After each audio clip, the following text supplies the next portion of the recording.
ఓం శ్రీ గురుభ్యో నమ.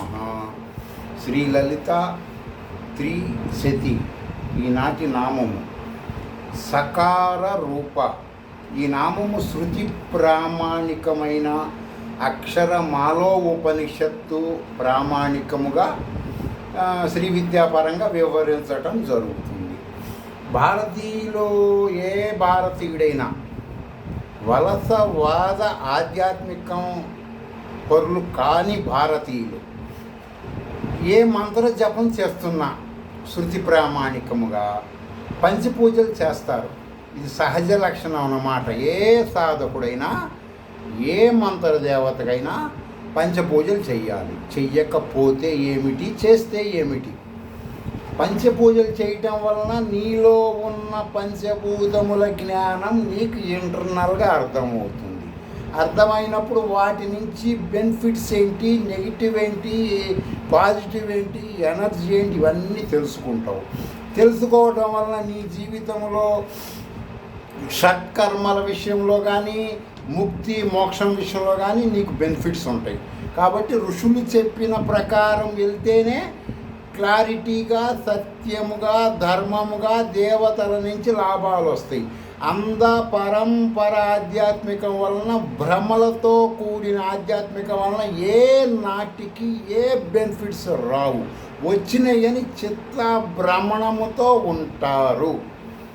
సరే అండి. ఇప్పుడు ఈ బీజాక్షరాల్లో వచ్చేసి సమ్.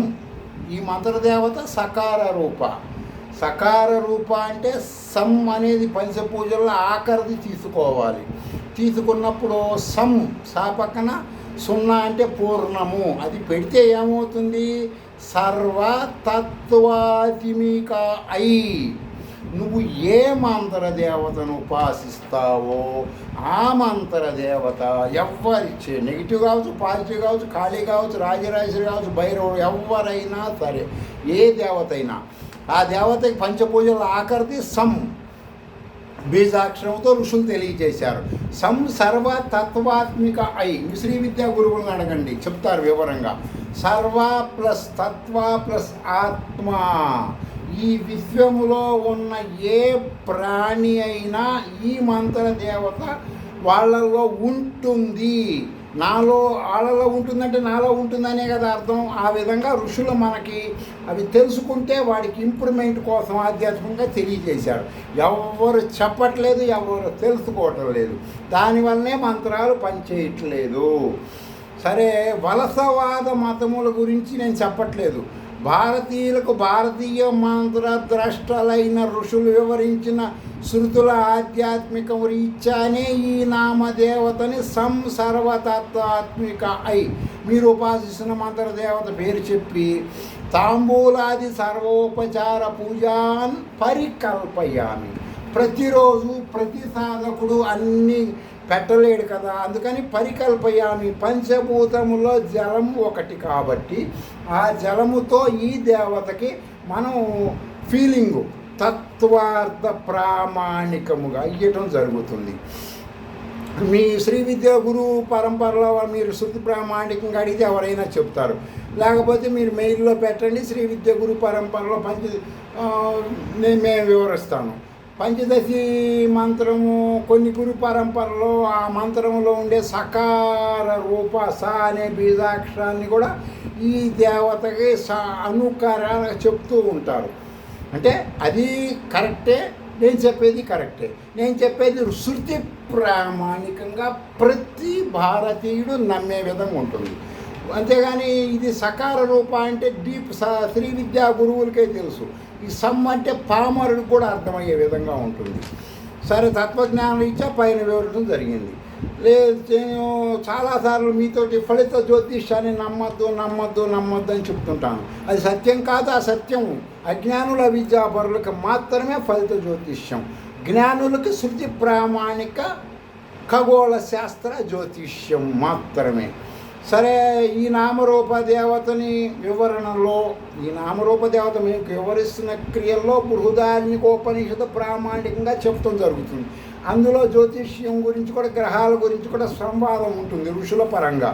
మీకు ఇది కూడా యాజ్ఞవల్క మహర్షి మహాసనాతన కాలంలోనే ఫలిత జ్యోతిష్యాన్ని బాయ్కాట్ చేసి శృతి ప్రామాణిక జ్యోతిష్యాన్ని ఓకే చేశాడు గ్రహాల పరంగా. అది ఇప్పుడు మీకు ఈ నామంలో కొంత వివరించడం జరుగుతుంది. సరే అండి, బృహదారికో ఫలిత జ్యోతిష్యం గురించి మీకు అర్థమయ్యే విధంగా నేను చెప్తాను. ఆత్మజ్ఞానము మరియు మానవ శరీరంలో శృతి ప్రామాణిక దేవతలు అజ్ఞానులకు అవిద్యాపరులకు తెలియచేయాలని సనాతన కాలంలో కొన్ని రాజ్య కుటుంబాలు, ఇప్పుడులాగా రాజకీయాలు కలెక్షన్ కింగ్స్ లాగా ఎక్కువ శాతం ఉన్నాయి. ఆనాడు అలా ఉండదండి. ఎవరో వాళ్ళు వలసవాదులు మన నెత్తి మీద కూర్చొని మనం అన్ని చేసి మన ఇక్కడ ఉన్న కొన్ని అగ్ర కులాలను వాళ్ళ సంకల్లో పెట్టుకుని ఆడిచ్చినటువంటి వలసవాదులు చెప్పిన పుస్తకాలలో సత్యం కాదు. పూర్వకాలంలో ఎక్కువ శాతం మంది రాజులు ప్రజలను కన్నబిడ్డల్లాగా పరిపాలించేవాళ్ళు, ప్రజలకు జ్ఞానం తెలియజేసేవాళ్ళు. వాళ్ళేదో వాళ్ళు వీళ్ళు చెప్పినవని మనం ఎక్కడో 1-2 తప్పులు ఉంటాయి, కానీ తప్పుల్ని భూతత్వంలో చూడకుండా మీరు వాస్తవంలో తెలుసుకోండి మీ యొక్క జ్ఞానాన్ని బట్టి. సరే అండి, తెలుసుకుంటామంటే ఈ శృతి ప్రామాణికమైనటువంటి గ్రహాల గురించి కానీ దేవతల గురించి కానీ ప్రజలకు తెలియజేయాలని చెప్పి ఆనాటి కాలంలో రాజకుటుంబాల వాళ్ళు యజ్ఞాల పేరుతో, అర్థమైందండి, యజ్ఞము యాగము ఇలాంటివి ఏదైనా చెప్పుకోవచ్చు. యాగం అంటే ఎక్కువ రోజు, యజ్ఞం అంటే ఒక రోజు అంటూ ఉంటారు. ప్రజలను చోటకి చేర్చి శ్రీ విద్యా ఋషుల ద్వారా, ఇప్పుడు చూడండి, నేను ఏదన్నా ఇది నా అనుభవంతో చెబితే ఎవరు నమ్మడు, ఒక ఋషి పేరుతో చెప్పంగా నమ్ముతారు. అర్థమైందా? కాబట్టి మీరు ఋషులు చెప్పారు ఇది చేస్తే ఈ బెనిఫిట్స్ అని వాళ్ళు ప్రవచనకారులు చెప్పినప్పుడు మీరు ప్రామాణికం ఏంటని అడగాలి. అర్థమైందండి? ఋషుల చరిత్రలో ఇవన్నీ ఉంటాయి, మీరు తెలుసుకోవచ్చు, కొంత వివరణ తీసుకోవచ్చు. ఏదైనా సరే, ఎవరు చెప్పినా సరే, నేను చెప్పినా సరే, పలానా వాళ్ళ పేరుతో చెప్తారు. ఉవాచ అంటారు. ఇప్పుడు శివుడు పార్వతి ఉవాచ. శివుడు కొంతమంది తత్వజ్ఞానులు ఏమంటారంటే శివుడు అనబడే ఒక మహాచక్రవర్తి పరిపాలించాడు దక్షిణాది రాష్ట్రాల్లో అంటూ ఉంటారు. ఇట్లా వాళ్ళ భ్రమలతో ఎవడికవడి చెప్తుంటాడు. కానీ మీకు జ్ఞానం కావాలి, యథార్థమైన జ్ఞానం. ఎవడో ఒక మత ప్రవక్త, ఏదో ఒక మత ప్రవక్త చెప్పినవి సత్యాలు కాదు. దీనికోసమే ఎక్కువ మంది చెబుతారు. మీరు దాన్ని మీ బుద్ధి ద్వారా శృతుల ప్రామాణికంగా, శృతులలో ఏ విధమైన ఫ్రాడ్ ఉండదు, ఫ్రాడ్ చెయ్యటానికి కుదరదు. అక్కడ ఒక విషయం మారిస్తే శబ్ద అర్థాలు మారిపోతాయి. అందుకని మీకు అవి చెప్పటం లేదు. మిమ్మల్ని ఎంతసేపు పరంపరాధ్యాత్మికానికే మళ్ళిస్తున్నారు. మీరు ఉపనిషత్తుల్లోకి వెళ్ళండి, జ్ఞానం తెలుసుకోండి. సరే, ఈ యొక్క రుజువు ఆనాటి కాలంలో ప్రజలను చుట్టుపక్కల, ఇప్పుడు ఒక జిల్లా ఉందనుకోండి, ఒక మండలము, పంచాయతీ ఉంటాయి కదా, అలా ఓ మండలానికి రాజుగారు హోమాలు చేసినప్పుడు మొత్తం మండలంలో ప్రజలందరినీ పిలిచి ఈ రోజులను పెట్టేవాళ్ళు. అక్కడ పెట్టినప్పుడు ఇలా జ్ఞానం చెప్పేవాళ్ళు, ఋతువుల జ్ఞానము, దేవతల జ్ఞానం, మీ శరీరంలో ఎట్టున్నాయి. కొంతమంది అంటుంటారు పలానా రాజుగారు భూమిని పిండేశాడండి, మామూలుగా తోలంగా చాలామంది నెగిటివ్ ఆలోచిస్తున్నారు. మీరు శృతుల్లోకి వెళ్ళకపోతే నెగిటివే వస్తుంది. భూమిని పిండటం అంటే ఏంటనుకుంటున్నారు? పంటలు ఎక్కువ పండించటం, అలా ఉంటాయి అన్నమాట అర్థాలు. అవన్నీ వ్యాకరణ నిరుక్త ప్రామాణికం ఉంటాయి. ఈ పొట్ట కూటి ప్రవచనకారులు చాలామందికి అవి తెలియవు. ఎవడికి పుట్టాడో ఏమో తెలియదు, ఏదేదో మాట్లాడుతూ ఉంటారు. ఏ నాటికి భారతీయులకి ఉపనిషత్తులే ప్రామాణికం, వేదాలే ప్రామాణికం.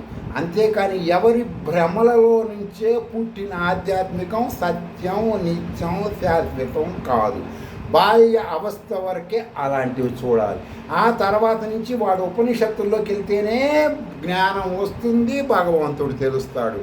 ఎన్ని గుళ్ళు, గోపురాలు, స్వామీజీలు, పీఠాధిపతులు, మఠాధిపతులు ఎవరి దగ్గరికి పోయినా మీకు ఎవరు వెళ్తారో వాళ్ళకి ఉపనిషత్తుల జ్ఞానం వాళ్ళు చెప్పరు. చూసుకోండి, కావాలంటే మీరు ఏ స్వామీజీనైనా కలవండి, కలిసిన తర్వాత ఆయన ఇచ్చే నాకు ఏమండి మీరు చెప్పింది ఏ ఉపనిషత్తులు అన్న ఉన్నదా అని అడగండి. పచ్చి వెలక్కాయ గొంతులు అడ్డం పడి మాటలు రావు. ఎందుకు? భారతీయులకి ప్రామాణికం ఉపనిషత్తులే. శంకరాచార్యులు వారు అదే చెప్పారు. శ్రీకృష్ణ భగవానుడు భగవద్గీత పేరుతో ఇది సర్వ ఉపనిషత్తుల సారమని ఆయన కూడా చెప్పాడు. ఆయన చెప్పినటువంటి వక్రీకరించి ఆయన ఫీలింగ్స్గా ప్రజలని పరంపరంగా పంపించి ఆ పూజ చేయండి, ఈ పూజ చేయండి, కృష్ణుడు అనుగ్రహిస్తాడు, ఇలాంటివి చెప్తున్నారు. నమ్మొద్దు. మీకు అనుమానం ఉంటే మీ ఫోన్ ఉపయోగించి ఉపనిషత్తులు ఏంటి గూగుల్లోకి వెళ్ళి చెక్ చేసుకొని మీకే తెలుస్తుంది. అర్థమైందా? సరే, ఈ ఉపనిషత్తుల పరంగా వచ్చేసి ఈ యొక్క సంవాదం జరుగుతూ ఉంటాయి. యాజ్ఞవల్క మహర్షికి, తర్వాత వచ్చేసి అక్కడ ఉన్న కొన్ని ఋషులకి ఇవన్నీ జరుగుతూ ఉంటాయి. జరుగుతున్నప్పుడు అప్పుడు యాజ్ఞవల్క మహర్షిని ప్రజలకు అర్థమయ్యే విధంగానే ఉంటాయి అక్కడ ప్రశ్న సంవాదములు. యాజ్ఞవల్క మహర్షిని బ్రహ్మ అనబడే, మీరు బ్రహ్మ అనగానే 3 తలలు 4 తలలు శివుడు గోటితో ఇరిచారు, పిట్ట కథలు పొట్ట కూటి కోసం చెప్పేవి నమ్మద్దు. బ్రహ్మ అంటే సర్వ వేద జ్ఞానము తెలిసినవాడు, సర్వ ఉపనిషత్తుల జ్ఞానం తెలిసినవాడు, సర్వ శ్రీ విద్యా జ్ఞానం తెలిసిన వాడిని మాత్రమే బ్రాహ్మణుడు అని శృతులు అంటాయి. విడిగా బ్రహ్మ అన్నా బ్రాహ్మణుడు అన్నా ఇప్పుడు కూటి లాంగ్వేజ్కి మీరు అన్వయించుకోవద్దు, మీకు అర్థం కాదు, కన్ఫ్యూజ్ అవుతారు. బ్రహ్మ అనే శబ్దం వచ్చిందంటే చాలా ఇంటెలిజెంట్, సూపర్ మెమోరీ అని అర్థం అన్నమాట. అర్థమైందండి? వాళ్ళని బ్రహ్మ అంటారు. ఆ పేరుతో ఋషులు ఉంటారు కొంతమంది. బ్రహ్మ అంటే పేరు కూడా చెప్పటానికి కూడా కష్టమైన జ్ఞానం కలిగిన వాళ్ళు. అర్థమైందండి? వాళ్ళని బ్రహ్మ అంటారు. ఇది మీకు ఎంత ఉపోద్ఘాతం ఇక్కడ అర్థం అవ్వాలని మీకు చెప్తున్నాను. బ్రహ్మ అనబడే ఒక మంచి ఉపాసనాపరుడు ఆత్మజ్ఞాని యాజ్ఞవల్క మహర్షిని అడుగుతాడు.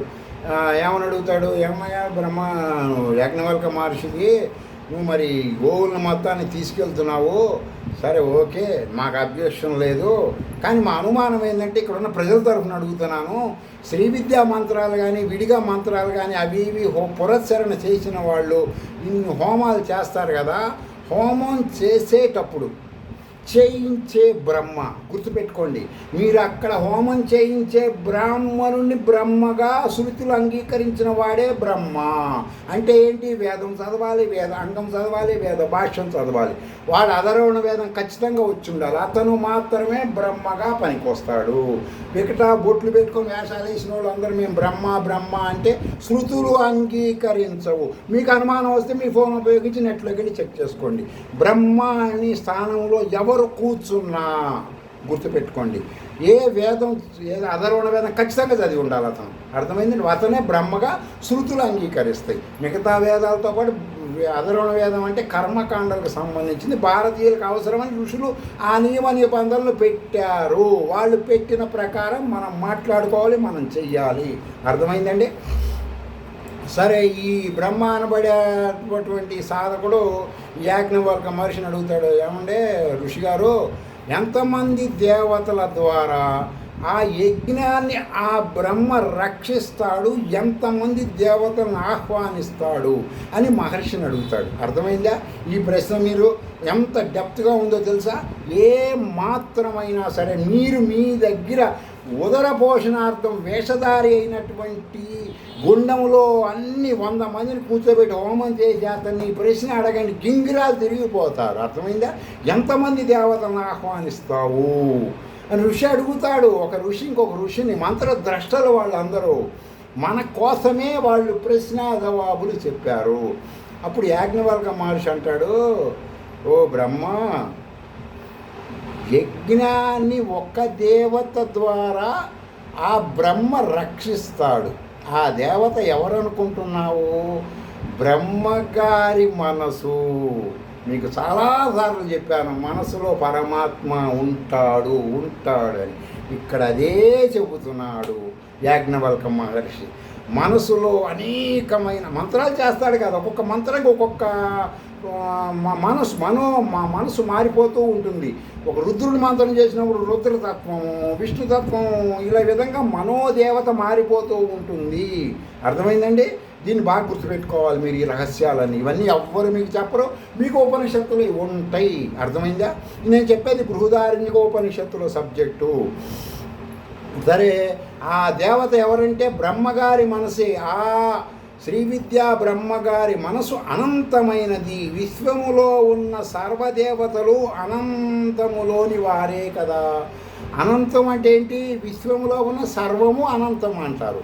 ఆ విధంగా ఈ ఋషి, ఈ బ్రహ్మ హోమం చేయించే బ్రహ్మ మనసులో అనేక శ్రీ విద్యా మంత్రాలు చేసి ఉంటాడు. కాబట్టి తర్వాత ప్లస్ వేదం చదువుకొని ఉంటాడు. మహానుభావులు పండితులు వాళ్ళని పూజించవలసిన వాళ్ళు ఆ బ్రహ్మల్ని. అతను అనంతమైనటువంటి దేవతలను పిలుస్తాడు కదా, అతని మనసులో ఉంటారు కదా. బ్రహ్మగారి మనసు ఆ విధమైనది. కాబట్టి అనంతమైన బ్రహ్మగారి మనసు అనంత దేవతను ఆహ్వానించి యజ్ఞము చేయిస్తాడు. అలా యజ్ఞము చేయించడం వలన, ఈ జ్ఞానం యజమానికి చెప్పి చేయించడం వలన ఈ భూమి మీద హోమము చేసుకునే యజమాని దేనినైనా జయిస్తాడు. అక్కడే ఉన్న జనక మహారాజు రాజ్య ప్రజలందరూ ఈ శృతి ప్రామాణికమైన దేవతల నివాసము మనసులో అని పురచరణ అయిన తర్వాత తెలుసుకొని, మేము ఇన్నాళ్ళు స్వామీజీలు, పీఠాధిపతులు, మఠాధిపతులు, అవధూతలు, బాబాలు, ఫకీర్లు, గుళ్ళు, గోపురాలు, తీర్థయాత్రలు చేసి మా శరీరాలు పూనం చేసుకున్నామే, మా డబ్బులు నాశనం చేసుకున్నామే అని చెప్పి విపరీతంగా జనక మహారాజు రాజ్యంలో ప్రజలందరూ బాధపడుతూ ఉంటే అప్పుడు ఈ జనక మహారాజు చెబుతాడే, మీరు బాధపడాల్సిన పని లేదు, ప్రతీకములో ఇట్లాగే ఉంటుంది, శృతుల్లోకి వెళ్తేనే జ్ఞానం వచ్చేది.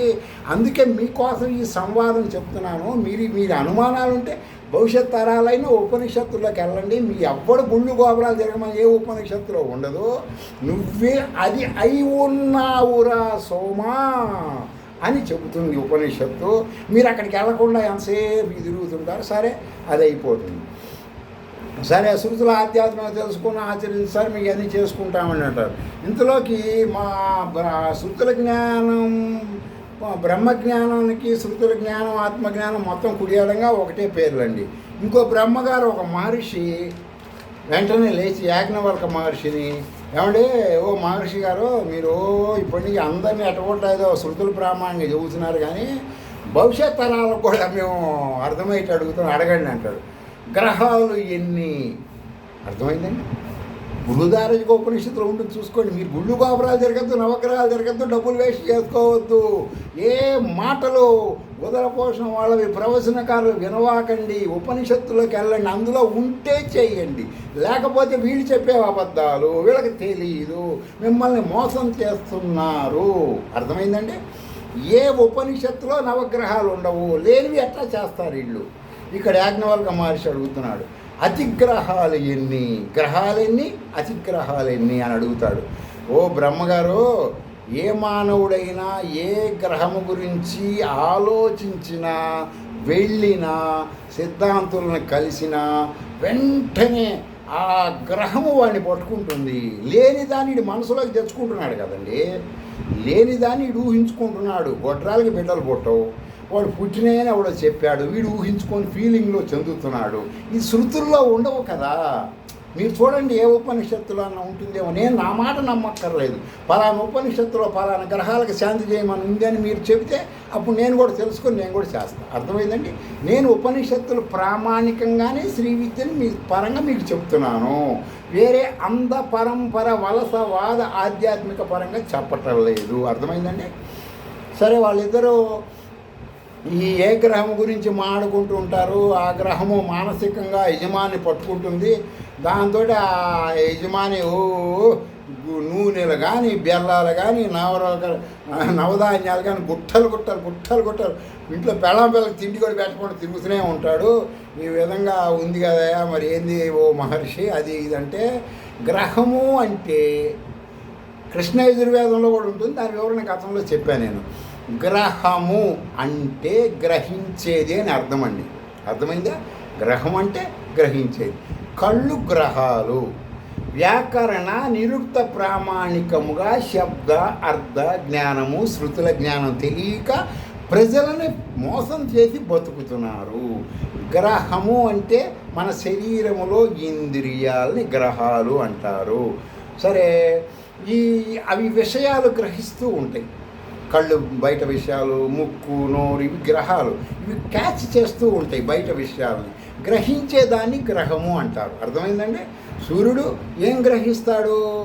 భూమి మీద నీళ్లు గ్రహిస్తాడు. అర్థమైందండి? ఏమి పంపిస్తాడు కిందకి? నీళ్లు పంపిస్తాడు. తన సహజ లక్షణం అది. చంద్రుడు ఏమి పైకి తీసుకుంటాడు, ఏమి కిందకి పంపిస్తాడు? సైన్స్ పరంగా మీరు నెట్లోకి వెళ్ళి చెక్ చేసుకోండి, మీకు అర్థమవుతుంది.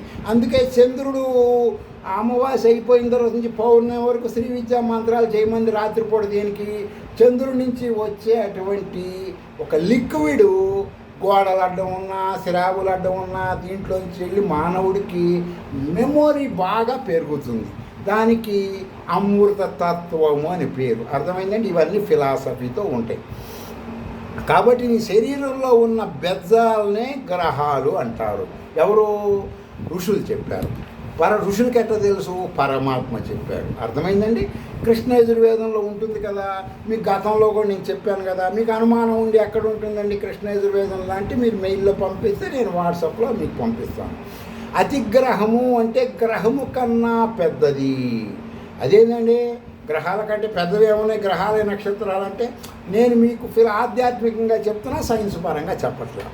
అతిగ్రహము అంటే గ్రహము కన్నా పెద్దది, గొప్పది. కాబట్టి విషయములు, అర్థమైందండి? విషయముల్లో మీరు ఏది తీసేస్తే విషమవుతుందో అది తెలుసుకోండి. మీరు ఆలోచించి ఆ విషయాలు ఆలోచనల్ని అతిగ్రహము. అర్థమైందండి? ఒక సక్రమమైన ఆలోచన చేయకపోతే అతిగ్రహము. వీటి గురించి మీకు ఇంకా వివరణ ఉంది. రేపటి నామంలో ఈ గ్రహాల గురించి, మానవుడి శరీరంలో ఉన్న హోల్స్, ఏ గ్రహానికి దేనికి సంబంధించింది, అది దేనికి ఆ గ్రహం నీలో ఉంది, నువ్వు దేనికి వాడుతున్నావు. నాభి కింద ఉన్న గ్రహాలని సరి అయిన విధంగా ఉపయోగించుకుంటే మానవుడు విశ్వ బానిసత్వం నుంచి విముక్తి అవ్వగలడు. లేకపోతే త్రిమూర్తులు కూడా మానవుడిని ఉద్ధరించలేరు. ఏ ఋషి సామ్రాజ్యంలోకి వెళ్ళినా మీకు చెప్పేది మీరు నిజమైన గ్రహాల గురించి తెలుసుకోండి. నిజమైన గ్రహాలంటే మీ శరీరములో ఉన్న గ్రహించే హోల్స్ని గ్రహములు, ఇంద్రియాలు. అర్థమైందండి? అవి ఎవడు జయిస్తే వాడిని ఇంద్రజిత్తు అంటారు. ఇంద్రజిత్ అంటే ఎవరండి? రావణాసుడి కొడుకు ఇంద్రజిత్. అది ఒక అలంకారికమైన కథ. ఇంద్రియాలు జయించి రాముడిని ముప్పతిప్పలు పెట్టి ఆకాశంలో యుద్ధం చేయగలిగిన మహాశ్రీ విద్యా ఉపాసకుడు. అర్థమైందండి? మీరు ఇవన్నీ మీరు ఉపనిషత్తులోకి వెళ్ళండి, తెలుసుకోండి. స్వస్తి.